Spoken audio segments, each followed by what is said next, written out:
بسم اللہ الرحمن الرحیم، السلام علیکم ورحمۃ اللہ وبرکاتہ۔ ناظرین کرام، صبح و شام کے اذکار کے حوالے سے ایک بات ذہن میں رکھنی چاہیے کہ نبی پاک صلی اللہ علیہ وسلم نے مختلف اذکار صبح اور شام کرنے کا آپ نے طریقہ سکھایا ہے، اور ہر ذکر کی الگ فضیلت۔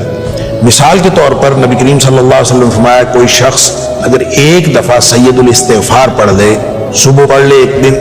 یعنی دن کے کسی حصے میں، تو اس دن میں اگر اس کی کوئی موت آ گئی تو اللہ تعالیٰ اس کی مغفرت فرما دے گا، جہنم سے بچا دے گا۔ اور اگر اس نے رات کے کسی حصے میں پڑھ لیا اور اس کی کوئی موت آ گئی اس رات میں، تو اللہ تعالیٰ اس کو جہنم سے بچا لے گا۔ یہ سید الاستغفار کے بارے میں ہے، اور سید الاستغفار آپ کو یاد ہوگا، نہیں یاد تو یاد کر لیجئے۔ اللہم انت ربی لا الہ الا انت خلقتنی وانا عبدک وانا علی عہدک ووعدک ما استطعت اعوذ بک من شر ما صنعت ابوء لک بنعمتک علی وابوء بذنبی فاغفر لی فانہ لا یغفر الذنوب الا انت۔ اس دعا کو ناظرین کرام سید الاستغفار کہتے ہیں، اور ایک دفعہ اندازہ کریں، اس کو یاد کریں، کتنا بڑا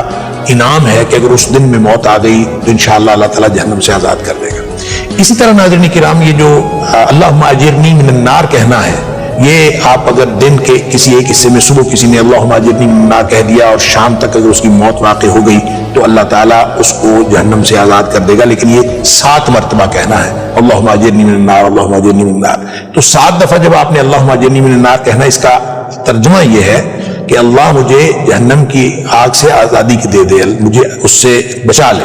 تو کوئی شخص اگر اللہم اجرنی من النار 7 دفعہ کہتا ہے تو اللہ تعالیٰ اس کو اس دن اگر موت آ گئی تو انشاءاللہ اللہ تعالیٰ اس کو بچا لے گا۔ اسی طرح اگر کوئی شخص ہر نماز کے بعد، ہر فرض نماز کے بعد آیت الکرسی پڑھتا ہے تو نبی اکرم صلی اللہ علیہ وسلم نے فرمایا اس کے اور جنت کے درمیان صرف موت کا فاصلہ رہ جاتا ہے۔ تو گویا اس طرح سے مختلف جو اذکار ہیں ان کی مختلف جو فضیلتیں ہیں وہ موجود ہیں، لہٰذا صبح و شام کے اذکار کسی بھی جگہ سے لے لینے چاہیے۔ جو مسنون اذکار ہیں وہ سارے اذکار پڑھنے چاہیے، اور اس کا صحیح وقت یہ ہے کہ جو فجر کے فوراً بعد آپ اذکار کیجئے، اور فجر سے لے کر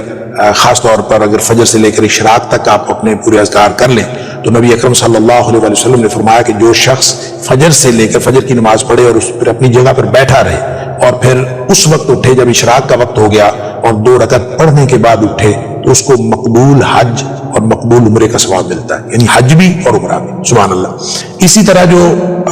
شام کے اوقات ہیں ذکر کرنے کے، وہ مغرب کے ساتھ منسلک ہیں، یا تو مغرب سے پہلے کر لیے جائیں اور یا مغرب کے بعد کر لیے جائیں۔ بعض لوگوں کا خیال یہ ہے کہ مغرب سے پہلے کر لیے جائیں، تو اگر مغرب سے پہلے نہ ہو سکے تو مغرب کے بعد بھی اس کا وقت ہے۔ جن اذکار کے بارے میں نبی پاک صلی اللہ علیہ وسلم فرمایا رات کے کسی حصے میں کر لیے جائیں، تو ظاہر ہے کہ رات کا حصہ تو مغرب کے بعد شروع ہوتا ہے،